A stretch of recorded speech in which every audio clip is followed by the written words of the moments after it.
కన్యవారికి గనక చూసుకున్నట్లయితే ప్రస్తుతం మీకు దశమంలో గురువు, 12లో కేతువు, సప్తమ స్థానంలో 3 గ్రహాలు, 6వ స్థానంలో రాహువు, అష్టమంలో శుక్రుడు అదే ఉంటూ బుధుడు కూడా ఈ యొక్క రాహువుతో కలిసి ఉండి తర్వాత మీనంలోకి వెళ్తాడు. అయితే ఇక్కడ మీరు గమనించుకోవాల్సిన విషయం ఏంటంటే అంటే బుధుడు 11వ తేదీ నుంచి మారుతాడు.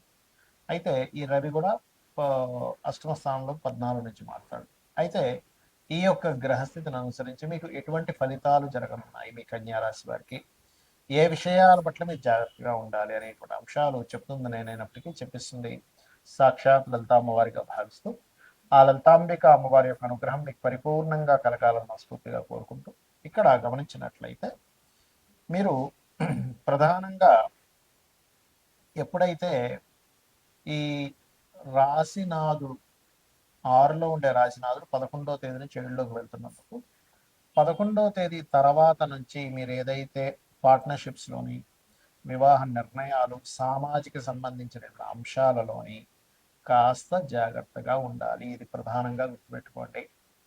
అలాగే మరొక విషయం ఏంటంటే ఇక్కడ గమనించినట్లయితే వీటితో పాటు మీకు ప్రధానంగా ఈ ఈ యొక్క సప్తమ స్థానంలో అధిక గ్రహాలు ఉన్నాయి కాబట్టి అంటే డిఫరెంట్ ఎనర్జీ ప్లానెట్స్ అంటారు వీటిని. అంటే శని యొక్క ప్రభావం ఒక ఎనర్జీని ఇస్తే శని కొన్నిటికి అవసరం, మనకి అన్ని గ్రహాలు అవసరమేనండి. ఇది ఈ గ్రహం పనికిరాదు, ఈ గ్రహం పనికి వస్తుందని కాదు, అన్ని అవసరమే.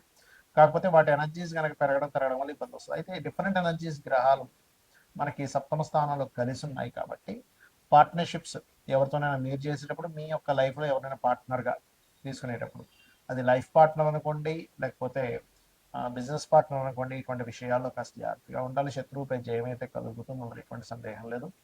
వివాహ సంబంధించిన విషయంలో కేవలం అది సప్తమంలో ఉండే గ్రహాలే కాకుండా శుక్రుడు కూడా అష్టమంలో ఉంటున్నాడు 19th వరకు.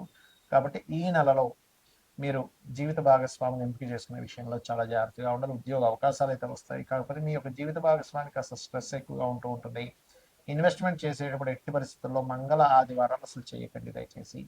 ఇక మీరు నిత్యము చేయవలసినటువంటి దేవత ఆరాధన ఏమిటి అని చెప్పి చూసుకున్నట్లయితే ప్రధానంగా మీరు చేయవలసినటువంటిది వెంకటేశ్వర స్వామి యొక్క ఆరాధన, లక్ష్మీ నరసింహ స్వామి యొక్క ఆరాధన చేయండి. అన్ని విధాలా మీకు బాగుంటుంది. మరి ఈ మనం చూస్తూ ఉన్నాం గతంలో ఒక 5-6 నెలల క్రితమే ఈ వార్ రిలేటెడ్, పోయిన సంవత్సరమే చెప్పుకున్నాం ఈ వార్ రిలేటెడ్ సంబంధించిన జరుగుతూ ఉంటాయి. చాలా మంది అడుగుతుంది ఏంటంటే ఈ వార్ రిలేటెడ్ సంబంధించిన వాటి మూలంగా ఫ్యూచర్లో ఇంకా ఎలా అవ్వనుంది అని చాలా మంది నాకు ఫోన్ చేసి అడుగుతున్నారు. ఎందుకంటే గతంలో మనం ప్రిడిక్ట్ చేశాం కాబట్టి దాని గురించి చాలా మంది అడగడం జరుగుతుంది. ఏమంటే ఈ వారు 10-15 రోజులు ఆగిపోతుందా, లేకపోతే నెలల తరబడి వెళ్తుందా అనేటువంటి. కాకపోతే ఇక్కడ విషయం ఏంటంటే ఇది ఇంత తొందరగా ఆగదు. కారణం ఏమిటి, దీనికి శాస్త్రంలో ఏమైనా పర్టికులర్గా కొన్ని ఉన్నాయా అంటే ఖచ్చితంగా సూత్రాలు ఉన్నాయి శాస్త్రంలో. మనం గతంలో కూడా చెప్పుకున్నాం గురువు 3 రాసులు మారాడు పోయిన సంవత్సరం కూడా, ఈ సంవత్సరం కూడా మారుతున్నాడు అని. ఏ రాశులు మారాడు పోయిన సంవత్సరం అంటే వృషభంలోని, మిథునంలోని, కర్కాటకంలోకి మారాడు.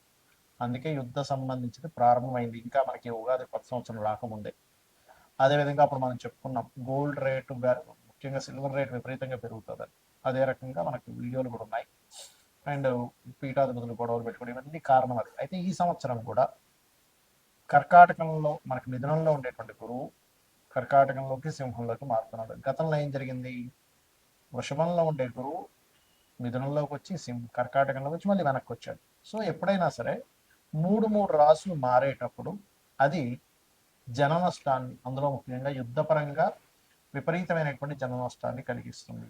కాబట్టి ఇండియాలో ఉండేటువంటి వారికి పెద్ద నష్టమేమీ ఉండదు, కానీ విదేశాల్లో ఉండేటువంటి వారికి మాత్రం కాస్త ఎక్కువ నష్టం ఉంటుంది.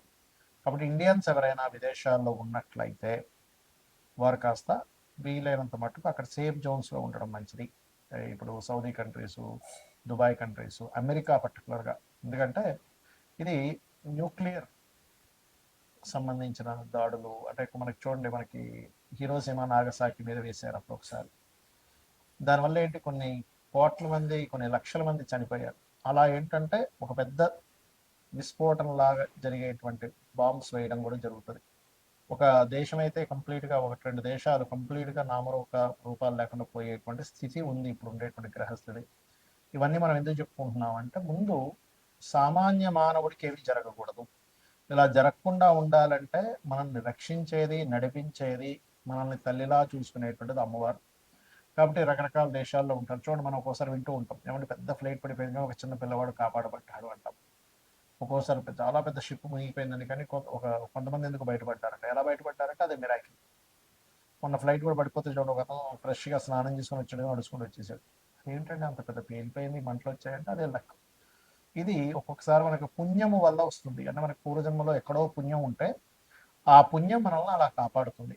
మరి ఇప్పుడు ఉండేటువంటి దీంట్లో మీరు ఏం చేయాలంటే రోజు చండీ వినండి, లేదా దుర్గా కవచం చదువుకోండి. చండీ వినడమైనా, చండీ పారాయణం చేయడమైనా, లేదా చండీ హోమాలు చేసుకోండి, మీ ఇంట్లో చేసుకోండి. దానివల్ల ఏమవుతుందంటే మీరు రక్షింపబడతారు. దేశాలు కొట్టుకోవడం వల్ల సామాన్య మానవుడు ఇబ్బంది పడకూడదు. కాబట్టి ఇది ఎలాంటి రక్షణ ఇస్తుంది? ఇప్పుడు మనకు చూడండి, కేవలం అదేదో బాంబు వచ్చి మన మీద పడేటువంటిది మాత్రమే కాకుండా, ఇప్పుడు ఉండేటువంటి సిచ్యువేషన్స్ లో మనం గతంలో 1 month బ్యాక్ ఆల్రెడీ చెప్పుకున్నాం, కొంచెం ఫుడ్ రిలేటెడ్ సంబంధించిన విషయం మీద ఎఫెక్ట్ వస్తుంది ముందు అని. అదే రకంగా చూసుకుంటే గ్యాస్ సరిగ్గా అందకపోవడం. ఇప్పుడు నార్మల్గా ఎవరైతే వీళ్ళు కమర్షియల్ కాకుండా నాన్ కమర్షియల్ వాళ్ళకి వచ్చేస్తున్నాయి గ్యాసెస్, కానీ కమర్షియల్ వాళ్ళకి రావట్లేదు. తద్వారా హాస్టల్స్లో ఉండేటువంటి వారు, లేకపోతే హోటల్స్లో తినేటువంటి వారు, ప్రత్యేకంగా వాళ్ళు వండుకోరు, హోటల్నే ఆధారపడి ఉంటారు. అలాంటి వారికి ఇబ్బంది అనేటువంటిది స్లోగా ప్రారంభమైంది. తద్వారా మనకి వండుకునే స్థితి పరాభావనామ సంవత్సరం, పరాభాసు నామ సంవత్సరం, రెండు పేర్లు దీనికి. పరాభావము అంటే పరాభవం చెందడం, కొన్ని దేశాలు యుద్ధంలో ఓడిపోవడం జరుగుతుంది. పరావసు వల్ల ఏమిటి అంటే మనం పూర్వంలో ఎటువంటివి అయితే పద్ధతులు పాటించాము అటువంటివన్నీ కూడా వస్తూ ఉంటాయి. అంటే పూర్వ పద్ధతులు రావడము, కొన్ని దేశాలు ఓడిపోవడము, కొన్ని దేశాలు ఇబ్బంది పడడం అనేటువంటిది ఉంది ఈ సంవత్సరము. దాంతోపాటు ఎప్పుడూ కనీవిని ఎరుగనట్టుగా 3 సార్లు మనకి పంచగ్రహ కూటమి కూడా వచ్చింది. అది కూడా మనం చెప్పుకున్నాం లాస్ట్ టైం. కాబట్టి నేను అనేది ఒకటే గుర్తుపెట్టుకోండి.